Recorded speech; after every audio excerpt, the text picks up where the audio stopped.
अगर वो सहयोग करें तो चीजें होंगी, वो सहयोग ना करें तो नहीं होंगी।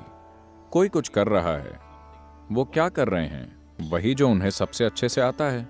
आपको गाली दे रहे हैं, क्यों दे रहे हैं? क्योंकि वो वही जानते हैं। गुस्सा, नाराजगी और घृणा, ये सभी वो जहर हैं जो आप पीते हैं और किसी और के मरने की उम्मीद करते हैं। नहीं, जीवन ऐसे नहीं चलता। आप जहर पिएंगे तो आप मरेंगे। जीवन बिल्कुल न्यायपूर्ण है। So here we are.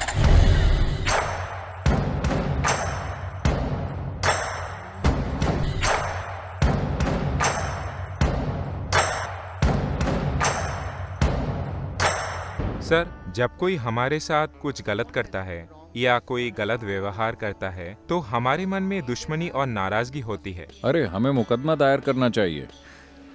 नहीं, एक मामूली अर्थ में, अगर वे हमारे साथ दुर्व्यवहार या गलत करते हैं तो कभी-कभी हमारे मन में उनके लिए नाराजगी या दुश्मनी होती है और कभी-कभी हम उन्हें माफ करके बात वहीं छोड़ देते हैं।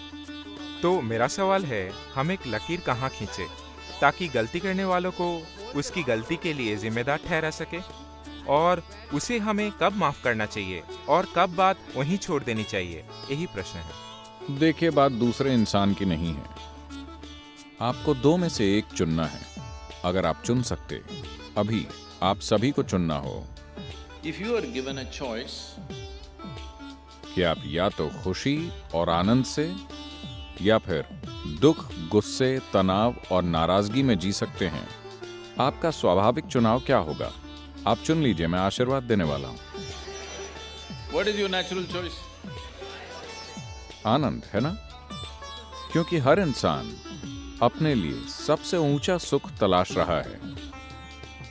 आप इसे खुशी या आनंद कह सकते हैं, ये बस शब्द हैं। मुख्य रूप से हम अपने लिए सबसे ऊंचा सुख चाहते हैं। अगर आपका शरीर अच्छा महसूस करता है तो इसे सेहत कहते हैं। अगर वो बहुत बहुत अच्छा महसूस करता है तो उसे सुख कहते हैं। अगर आपका मन सुखद हो जाए तो इसे शांति कहते हैं। अगर वो बहुत सुखद हो जाता है तो उसे खुशी कहते हैं। अगर आपकी भावनाएं मधुर हो जाएं तो इसे प्यार कहते हैं। अगर वो बहुत मधुर हो जाएं तो इसे करुणा कहते हैं। अगर आपकी जीवन ऊर्जाएं ही सुखद हो जाएं तो इसे आनंद कहते हैं। अगर वो बहुत सुखद हो जाएं तो इसे परमानंद कहते हैं। और अगर आसपास का माहौल सुखद हो जाए तो हम इसे सफलता कहते हैं। सिर्फ आसपास का माहौल सुखद बनाने के लिए आपको इन सभी लोगों का सहयोग चाहिए, क्योंकि बाहरी स्थिति बनाने में कई ताकतें शामिल होती हैं। सभी को आप जानते भी नहीं। आप समझे? आप अपने लिए एक सुंदर स्थिति बनाना चाहते हैं। आपको यह भी नहीं पता कि उस क्षेत्र में कितनी शक्तियां काम कर रही हैं। अगर आप कुछ शक्तियों का लाभ उठा लें, अगर वो सहयोग करें तो चीजें होंगी, वो सहयोग ना करें तो नहीं होंगी। लेकिन सुखद शरीर के लिए, सुखद मन के लिए, सुखद भावना और ऊर्जा के लिए आप 100% जिम्मेदार हैं, है ना? आसपास स्थितियां बनाने के लिए आपको लोगों का सहयोग चाहिए, वरना ऐसा नहीं होगा। तो सिर्फ सफलता के लिए आपको सहयोग चाहिए। खुद को सुखद रखना 100% आप पर है। तो फिलहाल आप अच्छे से जानते हैं कि आप शांति चाहते हैं, लेकिन कोई कुछ कर रहा है। वो क्या कर रहे हैं?